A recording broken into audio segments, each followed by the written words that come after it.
I had an interesting phone conversation this evening, Raven, with Mr. Peabody, one of my solicitors from London. Do you know him? Mr. Peabody? No, why should I know Mr. Peabody? Well, I just thought that since you did know Mr. Temple. Temple? No. Who's Mr. Temple? Oh, surely you remember him, Raven. A pink-cheeked young man with sandy hair. Just a wee bit on the plump side. No, I'm sorry. I've never heard of him. Why should I? Oh, that's strange. Since Mr. Temple admitted to Mr. Peabody that you had had lunch with him more than once. And he violated a confidence as a result. Mother, I don't know what you're talking about. I might have met this man at a party. Raven, Mr. Temple has been fired. I hope that makes you feel good. It was the price he paid for revealing to you the contents of my will. My new will that left my entire fortune to your son. You left your money to Jaimie. Mother, that's very kind of you. Yes. And now I know why you were so kind to Jaimie. So concerned about taking him away from his father. And so determined to win that custody suit. Mother, how could you possibly think Well, I'm about to change the whole situation, Raven. Because when I get back to London, I'm going to change my will. I'll make sure that you do not get 1 penny of my money, whether Jaimie inherits it or not. Now, do you still want custody?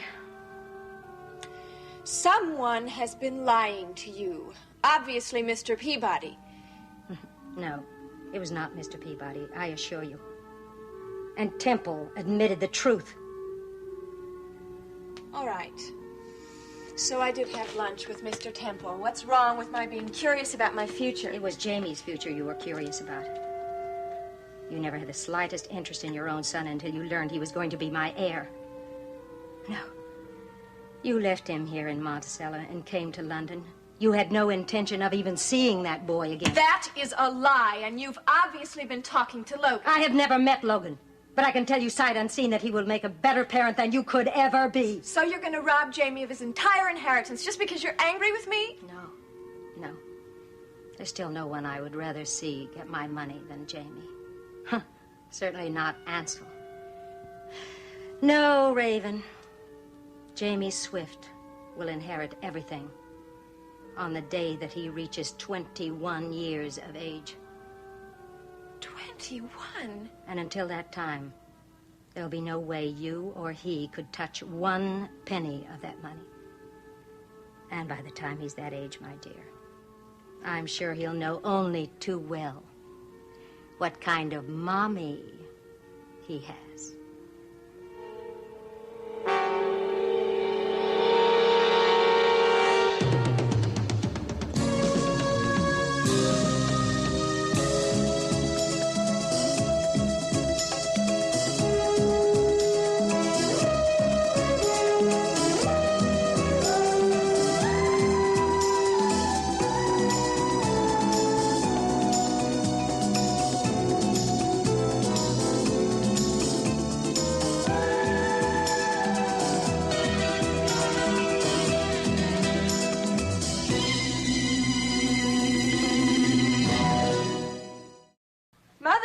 Are being terribly unfair.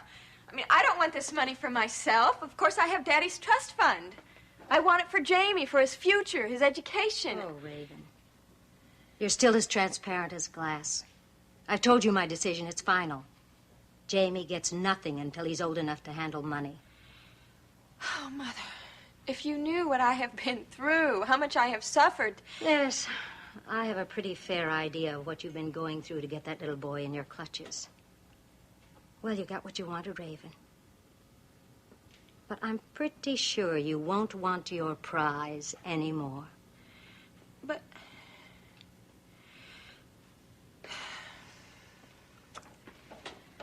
I better go.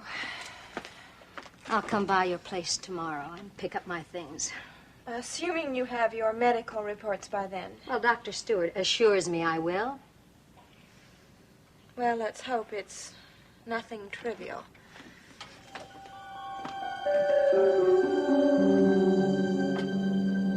Swifty, it's like looking at my biography and finding hundreds of blank pages. Well, it's only for the last 6 months, right? I mean, you remember everything before then. Yeah, I remember the murder, the trial, the conviction, the train. Yeah. What about Emily Michaels and her father and Molly Sherwood, that whole crowd? Do you remember all that? I remember all of them, especially Emily. Logan, I believe that woman was my wife. No, Draper, you believe that you were a man named Kirk Michaels who happened to be married to that woman. Same thing, isn't it? I mean, we lived together as man and wife in the same house in which April and I lived. It's understandable to me. You wanted to be where you belonged. You wanted to be in your own home. You just weren't exactly sure where that was. Yeah. Funny, I never thought that this place would be my home. You come up in the world. About 32 floors. Yeah. I suppose it'll all come back to me. What our life was like, Emily's and mine. Hey, look, I know you're sick and tired of hearing me complain about my bad memory, but you can help me, Logan. You can fill in those blank pages for me. What the heck happened during the last 6 months? Well, I will tell you everything. You got 6 months? You know what I want to know, more than anything else, about you. About you, Raven, and the baby. Does she really have him? Oh, you can believe it. She snatched him. Crime Incorporated couldn't have handled the job with more finesse. There's got to be a legal way you can get him back. I'm trying the only legal way right now. That's what the custody suit's all about. We go to court Monday morning. But there's no doubt about winning it. I mean, Raven is the worst mother I've ever seen in my life. You're saying exactly what I hope Cliff Nelson's going to tell the judge. Nelson? Yeah. Nelson's handling the case? Well, he and Mike are both on the case, but Cliff's going to handle the trial work. Oh, I'm sorry. I thought you knew about that. No, Cliff teamed up with Mike once you sort of pulled your disappearing act. I thought Mike had told you. No, he hadn't. I mean, life goes on, doesn't it? It's just funny, coming back from the dead and seeing how well everyone gets along without you. You know, your law partner, your wife. Don't say that. Don't even think that. And you have no idea how much April suffered. Yeah.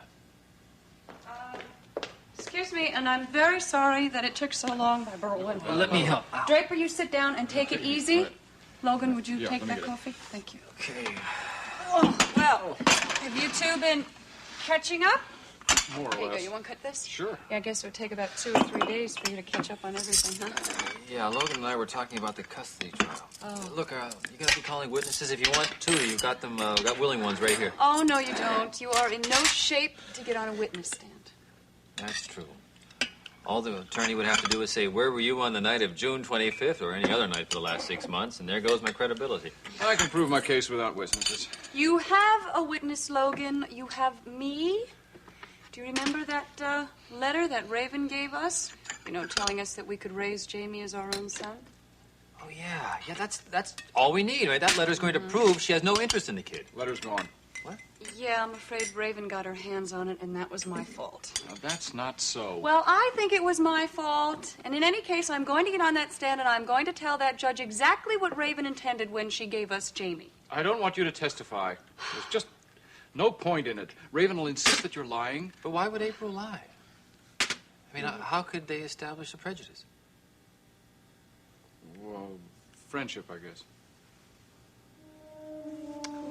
Yeah, friendship. Thank you.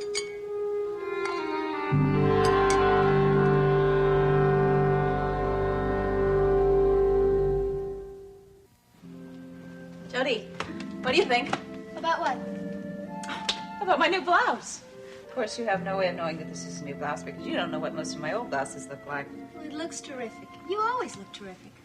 Honestly, Nicole, I think you should have been a model. One of those $500 an hour models. Oh, really? Well, if I'm going to spend hours in the studio, I'd much rather it be a television studio. Oh, of course, your job is much more exciting. It's just that I can't get over how pretty you are. Hey, do you think that someday I'll be half as pretty as you are since I'm your half-sister? I think you're gorgeous right now and not half anything. As a matter of fact, I'd really prefer it if you didn't use that phrase anymore. What phrase? Half-sister. Sounds like a sideshow. Let's just settle on sister, okay? It's fine with me. That's how I think of you anyway. I mean, that's how I've always thought of you, as my sister. Well, good. Because it's a lot of fun to have a sister to talk to and to ask a sister's opinion of what to wear. My opinion is that blouse is beautiful. Good. It has to serve a dual purpose. I want to look really good when Miles comes home. I'm so glad his meeting is finally over. This house has been kind of empty without him, you know? Yeah, it's always empty when Miles isn't here. But I have to admit one thing. Our being alone here for a few days, it's given me a chance to know you better. I really enjoyed it, too. Now, what was the other purpose of the dual purpose? Well, as soon as Miles gets here, we're going to go over and we're going to see April and Draper. Oh, that's going to be quite a reunion. Yeah, well, all of Draper's life is going to be a reunion for a while. Would you like to come? Oh, no, thank you. I think this is one family reunion where I don't belong right now. And besides, I made other plans for this evening. Oh? I'm going back to work tonight. Oh. You sure you have your medical seal of approval? Mm-hmm. Miles said the last time he examined me that I was doing much better, and that any day I would be ready to go back to my normal routine. And I figured today is as good as any day. Well, if you're really sure. Oh, I'm sure. I mean, for one thing, I want to start earning money again. Because being a paying boarder without paying isn't fair. That isn't the reason you're going back, is it? Oh, no, I want to go back to work. And I also like to stop by the dance studio tonight. You know, see what's going on. But I promise no heavy dancing. Well, good. I'm glad to hear it. I'm glad to hear you feel you're up to all this strenuous activity. I'm glad one half of this sister act is feeling well. What do you mean? You're not feeling well? Oh, nothing serious. Do I look pale to you? Well, no, I don't think so. I mean, your complexion is fair. Your skin is beautiful. Oh, my complexion is mostly makeup right now. I don't remember ever having to use so much color. Well, then why are you? Oh, I looked in the mirror about an hour ago, and I could have sworn I was looking at my own ghost. Do you think that there's something wrong? No. Oh, not really. I don't know, I just took a nap, you know, and I woke up and I had a little headache, and I was feeling a little dizzy. But maybe Dr. Stewart's right. I may be fishing for symptoms. Hey, guess who's here? Sounds like Miles is home. Jody, do me a favor. What? Don't mention anything to Miles about what I just told you, okay? Promise? I promise. Oh, thank you. Hello, welcome. Oh.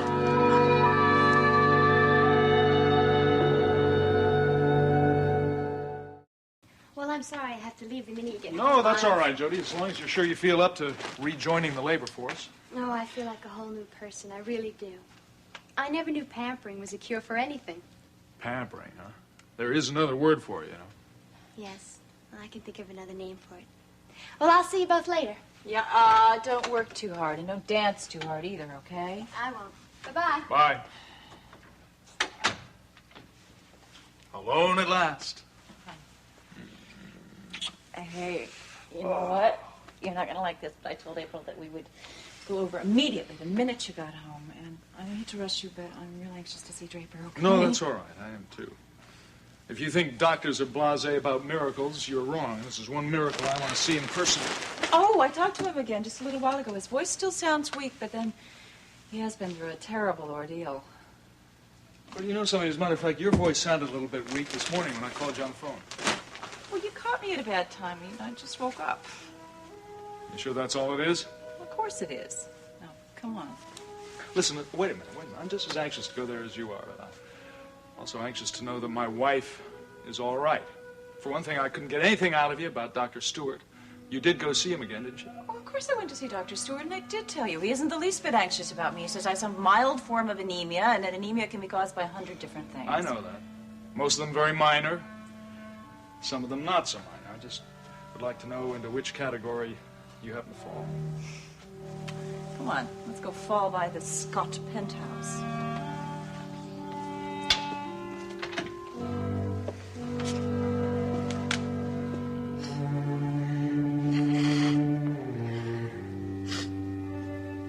I don't know why this is happening to me.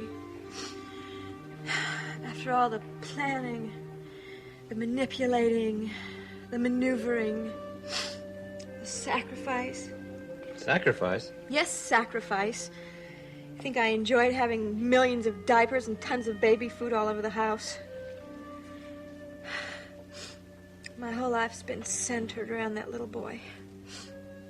He's barely given me so much as a smile as a reward. Oh, the ungrateful brat. You know what's happened to me. This is the end of everything. Oh, no. What is this I hear? Come on, Raven, Alexander, Jameson, Swift, waving the surrender flag? I never thought I'd live to see the day. Well, from the first moment I came to Monticello, that's all I wanted. That was my only goal. To get Jaimie away from his daddy. To get him for myself, along with everything that went with him. Yeah, Mama's millions. Yes, Mama's millions. I've always said that was the reason. I've been very honest about that, haven't I? Oh, only to me, darling. And only because I figured it out for myself. I'm amazed that your mother didn't find it out at once. It's because of that Geraldine Saxon. It's because of her she called that solicitor in London. And now she's going to go back to London and change the whole will. Oh, okay. Look at the bright side. You won't have to go on playing the loving mother anymore. You won't have to keep on worrying about losing that old custody trial. Matter of fact, losing could be the best thing that could happen to you. That's true. It'd be ridiculous to keep Jaimie now. I mean, he's no good to me until he's 21 years old.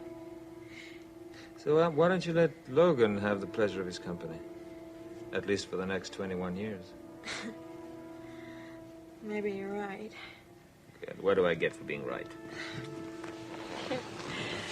I should just call the whole custody suit off. Wouldn't that just shock them all? Just think of the wonderful renunciation scene you could play. You could go up to Logan and tell him how sorry you were that you had made him suffer so much. You could tell him that you want to make a noble gesture. Oh, that would be a scream. And you could also tell him that you might consider a small financial arrangement on the side. Are you suggesting that I sell my own baby? Oh, no. Not to Logan. He's got no money. Geraldine Saxon has. How dare you make such a ridiculous suggestion? How much you suppose I could get?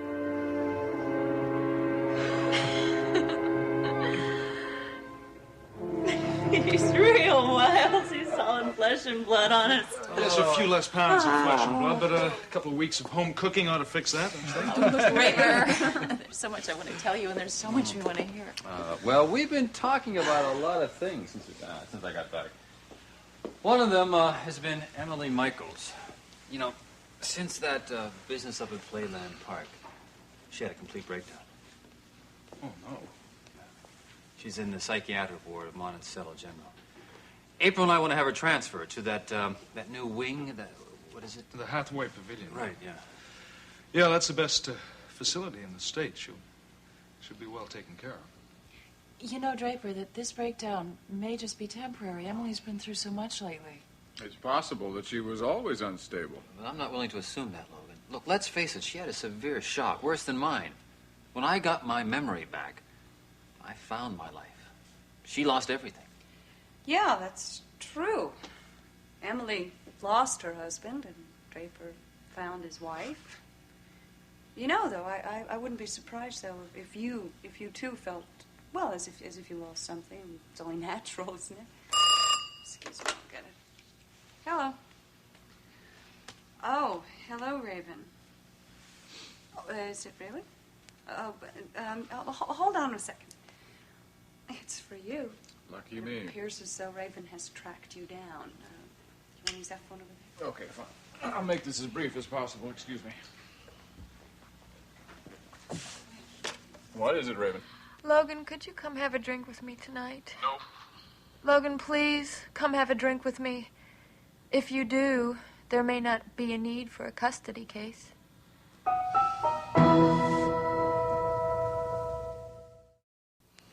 Well, I'm waiting. What's the punchline?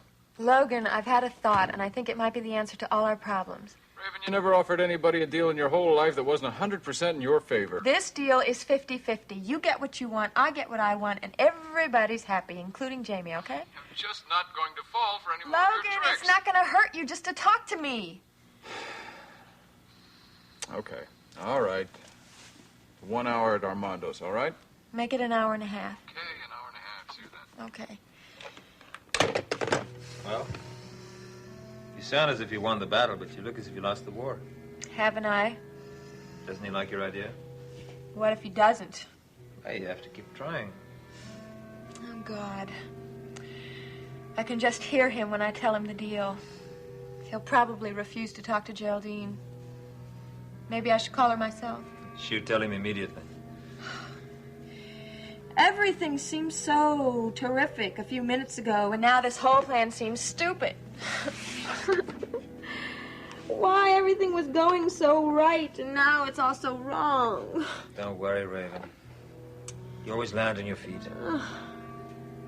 I always used to. Now I don't know. No. There's only one solution to this problem. Mother has got to change her mind. Sounds like Mission Impossible. She's got to leave the will the way it is. What can you do? It'd have to be something very drastic. Why not? Why not something drastic?